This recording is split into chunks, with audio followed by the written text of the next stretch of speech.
I had no idea that Tyler Perry Studios' schedule was so drastic. If you're working on a regular network show, they take a whole week to film an episode. Tyler Perry Studios, they film an episode in one day. Everybody wants to know, why'd you walk away from $50 million? And I have proof. It's not like I'm just making false accusations. The receipts, the recordings down to the police department, and let them hear this individual, the month and the year that he showed up to my apartment and offered me $100,000. But this isn't just a business dispute, it's a scandal wrapped in shadows. Whispers are swirling about secret encounters with a young white man. And as each day passes, the story gets darker and more dangerous. The alarm? Already sounded by none other than Katt Williams. He's been warning us for years that some of Hollywood's so-called black excellence aren't what they seem. Smiling in public, but allegedly praying behind closed doors. Now Katt's back, doubling down, and what he's revealing is explosive.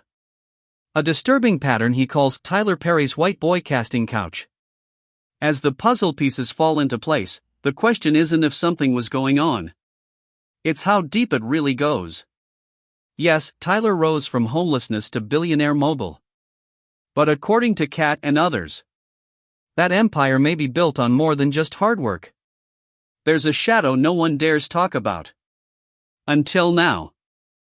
Here's a story time about how filming Meet the Browns was the most stressful and hardest thing that I've ever done in my entire life. I had no idea that Tyler Perry Studios' schedule was so drastic. If you're working on a regular network show, they take a whole week to film an episode. Tyler Perry Studios, they film an episode in one day. The character was Jeffrey, a fat high school teenager who was very intellectual, who was getting bullied at school. I take 2 to 3 days to learn the entire script. On the day of filming, first thing we do is a table read. I know all of my lines. I'm ready to go. So the director, who is Alfonso Ribeiro Carlton in The Fresh Prince of Bel-Air, he starts to block us, telling the actors where to go, where to stand. Mr. Perry comes in, everything changes. So we literally run the entire episode for him, and he hates it. Does that mean I have to learn a whole new script? Yes, that's what it means. Mr. Perry, on the spot, starts rewriting the entire script, and he's feeding me the lines to say, and the director is kind of standing on the side like, you better do it, because if not, they will fire you. Here is where the shoe hit the fan. So in the middle of Mr. Perry changing up the scenes, he says, you know, I want Jeffrey to be gay, and he has a crush on his bully. That's not what I ought.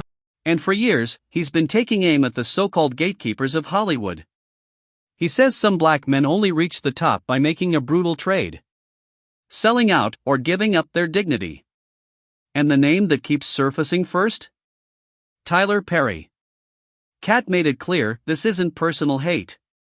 He's even acknowledged Tyler's hustle. But then he dropped a truth bomb so raw, so bold, it left people frozen. He called Tyler Perry a drag queen behind closed doors. Not for laughs. Not for clout. But as a deadly serious claim tied to something much darker. Katt alleges that Perry surrounds himself with young men. Not for mentorship, but for reasons few dare to speak out loud. And in Tyler's world? Landing a role might come at a silent price. Because the so-called casting couch isn't just a rumor, not if you believe the growing whispers. Now, too many stories are starting to match. Too many patterns emerging. And the question everyone's afraid to ask is becoming louder. How many careers were bought, and how many were sold? I'm glad you're here. Everybody wants to know, why'd you walk away from $50 million? I wasn't walking away from the money. I was walking away from the circumstances with the newfound plateau. Yeah. It was completely outside of my frame of reference. I've been in show business since I was 14. I've heard the stories, seen these kinds of things play out in front of me. I mean, you see before, look, Mariah Carey made a $100 million deal, and 3 months later, she's all of a sudden mysteriously crazy. Or Martin Lawrence punches through and he's waving a gun on the street screaming, they're trying to kill me. Yeah, we hear those stories. And it always happens around the time of their career where it seems as though they're crossing over the next plateau. Yeah. It's incredibly stressful. And their stories are adding serious weight to the whispers surrounding Tyler Perry. One of the first to go public? Brandon J., an actor and vocal coach who went viral after revealing a disturbing twist in his own experience. Brandon had landed a role in Meet the Browns. a high school student named Jeffrey. Everything seemed routine until Tyler Perry personally stepped in and flipped the script. Suddenly, the character became a gay teen with a crush on his bully. A role Brandon says he never auditioned for and never agreed to play.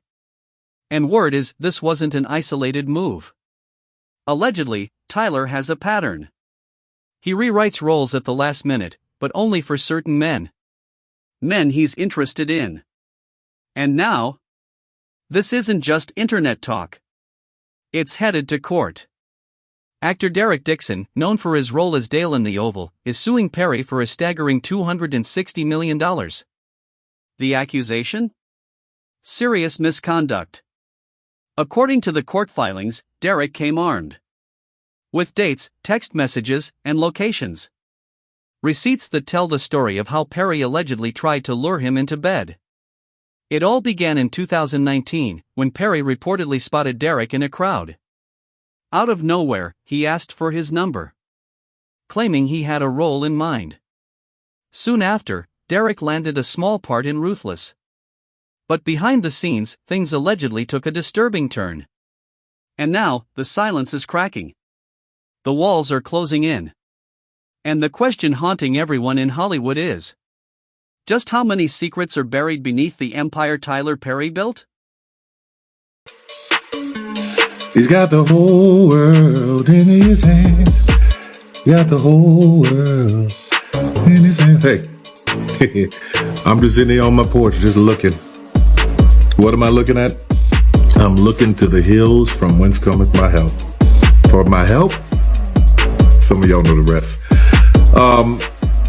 I just wanted to come on and just tell everybody, just be as calm. Thinking it was a simple networking opportunity. But according to Derek, things took a disturbing turn. He admits he drank too much and crashed in the guest bedroom. That's when, he claims, Tyler entered the room and began touching his thighs. Derek says he stopped it immediately, but it didn't end there. Soon after, he landed a role in The Oval as a gay homeless clerk who survives by sleeping around. And Derek says that character was no coincidence. Tyler allegedly told him he needed someone like that in real life, loyal, desperate, and dependent. Then came the messages. Derek claims Tyler texted him, asking about his preferences, even stating, "I sleep with men." One alleged message read, "You are the rose. No straight man would walk with you unless he wanted to F*** and I would F*** you." Tyler's team denies everything, calling it a money grab. But Derek says he felt trapped. Rejecting Tyler too hard could mean the end of his career. So he played it safe, saying things like, "I'm not the sexual type." All while silently fearing he'd be blackballed forever. This person is a predator, and he's one of several. And I have proof. It's not like I'm just making false accusations. The receipts, the recordings down to the police department, and let them hear this individual, the month and the year that he showed up to my apartment and offered me $100,000 to take my clothes off me. He said, "I don't even need to touch you. I just want to see you naked." I declined. Because again, scenic route. I got my integrity with me. I'll take the long way around. I recorded it because I didn't trust him. And I had told him over and over. And he still always tried shit. So if people don't believe me, they can hear him. I can press play and you can hear the person and you'll know immediately who the person is that's offering me $100,000 to strip. You'll know right away. Katt Williams' warnings are hitting harder than ever. He once said, "Push back against Hollywood's twisted system, and they'll label you crazy to silence you." Exactly what happened to Dave Chappelle. He walked away from $50 million, and they painted him unstable. Now Dixon is facing the same playbook. He's suing Tyler Perry for $260 million, and people are calling it a smear campaign. But Derek says he has proof.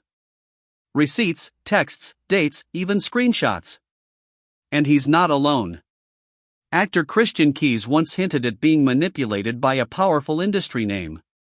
He didn't say who, but the timelines point directly at Tyler. Even 50 Cent jumped in with a cryptic post, making it clear whose side he's on. But this time, the public isn't buying the PR spin. They want truth, not punchlines. And like Katt said, expose the elite, and suddenly you're the villain. So what do you think?